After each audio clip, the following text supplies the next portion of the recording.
Hola a todos, yo soy Alexis. Vamos a ver la historia de la serie G de LG. Y bueno, yo continuando con la serie de videos de la historia de las líneas de productos de marcas reconocidas. Esta vez toca hablar de la serie G de LG, que vendría ya como la principal línea de productos que tiene, porque si bien en la gama alta también ha tenido la serie Flex o la serie V, creo que la que más marcó a la marca fue la serie G, y bueno, además está presente hace más tiempo que las otras dos. Y bueno, los modelos van desde el LG Optimus G, que salió en 2012, que vendría a ser como el G1, hasta ahora, en 2018, el LG G7 ThinQ, del que bueno, ya hice un video cuando salió en su momento. Voy a seguir este orden cronológico mencionando las principales características de cada modelo. Y bueno, el LG Optimus G es el primero de esta lista, que fue lanzado en agosto de 2012, con un procesador quad-core Cryte a 1.5 GHz, con una GPU de Qualcomm también, la Adreno 320, con 32 GB de memoria interna y 2 GB de memoria RAM. Su pantalla era de tipo True HD IPS Plus, que bueno, es un nombre bastante marketinero, para así decirlo, que tiene un tamaño de 4.7 pulgadas en relación de aspecto 5 tercios, en una resolución HD de 768 x 1280 píxeles, con protección Corning Gorilla Glass 2, salió con Android 4.1.2 Jelly Bean, llegando hasta Android 4.4.2 KitKat, con una cámara trasera de 13 u 8 megapíxeles, dependiendo de la región, con flash, una frontal de 1.3 megapíxeles, que bueno, esta cámara graba video en Full HD a 30 cuadros por segundo, con una batería de 2100 mAh. Ya un año después, en agosto de 2013, LG saca el G2, que viniendo de lo que era el Optimus G fue como una revolución, porque con este equipo cambiaron muchas cosas realmente. Primero que nada, creció en básicamente todo, creció en tamaño, en batería, en pantalla. Ya en ese momento LG apostó por reducir al máximo los bordes del teléfono, sacando los botones físicos que tenía delante el LG Optimus G, que bueno, además dio fin a la denominación Optimus. Y bueno, el LG G1, por así decirlo, se le conocía como el LG Optimus G, pero bueno, este LG G2 no se llamó nunca LG Optimus G2, sino que terminó con ese ciclo de Optimus. El LG G2 venía con un chipset Qualcomm Snapdragon 800, con un procesador quad-core Cryte a 2.26 GHz, con el GPU Adreno 320, con 16 o 32 GB de memoria interna con 2 GB de RAM. La pantalla del G2 también fue bastante importante, creo que fue una de las principales características que tenía. También era de tipo True HD IPS Plus,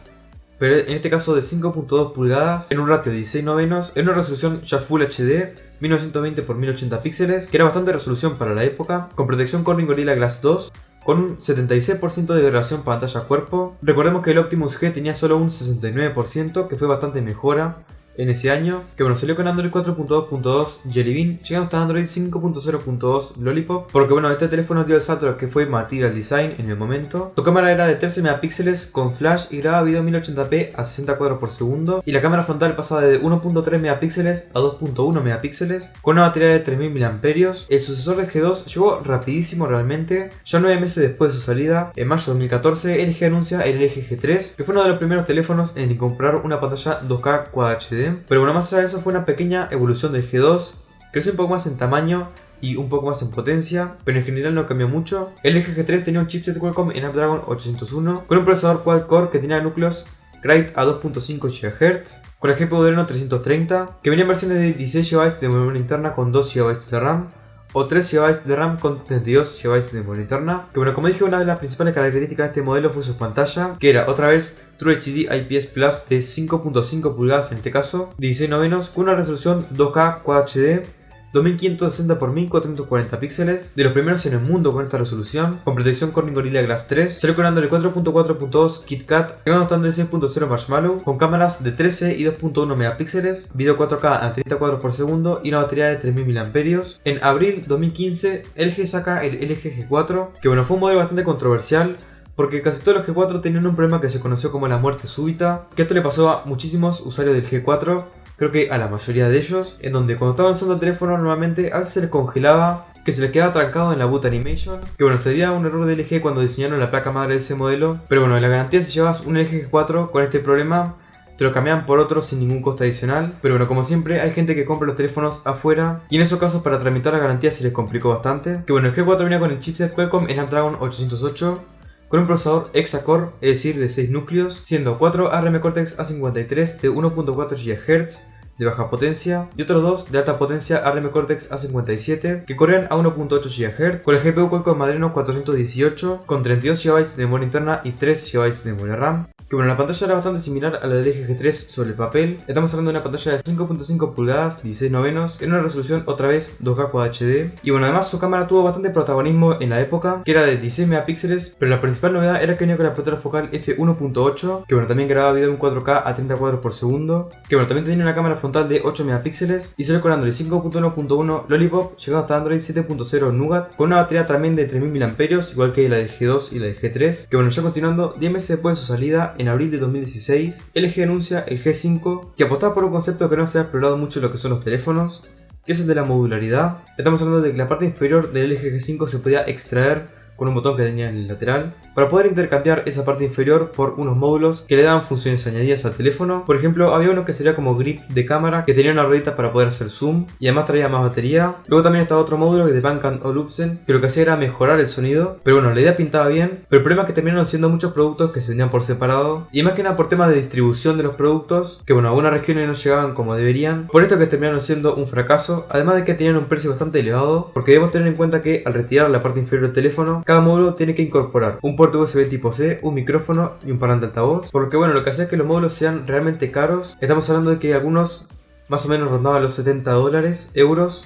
que bueno, para hacer un único módulo se podía tornar bastante caro, además de que servían únicamente con el LG G5, es decir, ninguno de los módulos era compatible con otro teléfono que no sea el LG G5, que bueno, el G5 venía con el chipset Qualcomm en Snapdragon 820, con un procesador quad-core conformado por 2 núcleos Creo a 2.15 GHz y otros 2 núcleos Creo también, pero en este caso a 1.6 GHz, con el GPU Qualcomm Adreno 530, con 32 GB de memoria interna y 4 GB de memoria RAM. Su pantalla era de 5.3 pulgadas en la relación de aspecto de 16 novenos, de tipo IPS LCD en resolución 2K Quad HD, un clásico ya en la serie G de LG. Su cámara era un sistema de cámara doble de 16 más 8 megapíxeles, que bueno, la finalidad de este sistema de cámara doble era poder hacer tomas a ángulo ancho, que graba video en 4K a 30 cuadros por segundo, con una cámara frontal de 8 megapíxeles también, que bueno, salió con Android 6.0.1 Marshmallow, y según tengo entendido llegó hasta Android 7.0 Nougat. No estoy seguro si le va a llegar Android Oreo, con su batería de 2800 mAh,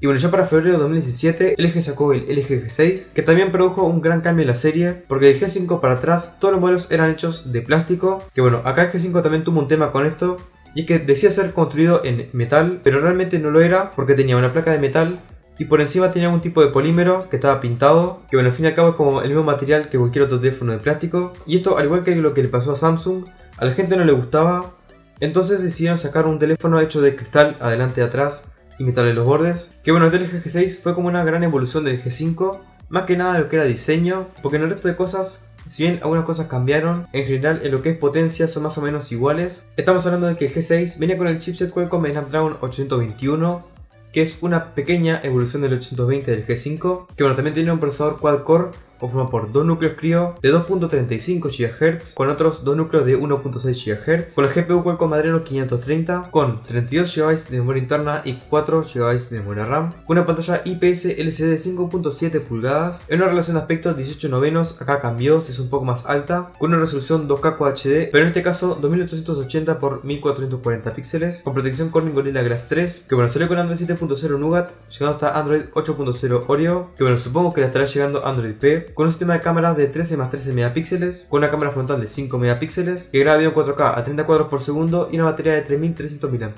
Y bueno, el sucesor del G6 se demoró en llegar, se demoró 15 meses, pero bueno, ahora en mayo de 2018 llegó el LG G7 ThinQ, que surgió como un G6, pero adaptado a esta nueva era de los notches y todo el tema de la inteligencia artificial, por eso llevan su nombre ThinQ. Que bueno, este G7 es una evolución considerable en potencia contra el G6, porque en este caso encontraremos el chipset Qualcomm Snapdragon 845 con un procesador octa-core conformado por 4 núcleos Creo a 2.8 GHz, con otros 4 núcleos Creo a 1.7 GHz, con una GPU Qualcomm Adreno 630 con 64 GB de memoria interna y 4 GB de memoria RAM. Y acá va a ser una mención especial a que existe una versión del G7 que tiene más memoria, que se conoce como el G7 Plus, que para ese caso viene con 128 GB de memoria interna y 6 GB de memoria RAM, pero solo se vende en algunas regiones. Su pantalla es IPS LCD de 6.1 pulgadas, que tiene un notch, lo que nos deja una resolución de aspecto 19.5 novenos, que en una resolución 2K Quad HD nos deja una resolución de 3120 x 1440 píxeles, lo que es un montón realmente, con la protección Corning Gorilla Glass 5, que bueno, salió con Android 8.0 Oreo, que bueno, le va a llegar Android P, Y el sucesor de Android P, Android Q, también estará por llegar, supongo, con unas cámaras de 16 x 16 megapíxeles en la parte trasera y 8 megapíxeles en la parte frontal, video ahora sí en 4K a 60 cuadros por segundo y una batería de nuevo de 3000 mAh. Que bueno, ya para cerrar el video, ahora a modo de resumen le voy a dejar una imagen para que lo vean a todos juntos para que puedan ver la evolución.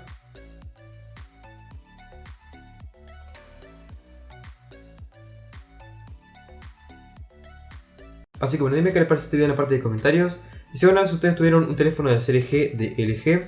en mi caso tuve un LG G2 de Verizon y un LG G3, que bueno, los pude tener por unos pocos días, pero bueno, al menos me pude quitar las ganas en ese momento. Así que bueno, eso fue todo por hoy, nos vemos en un siguiente video. Saludos.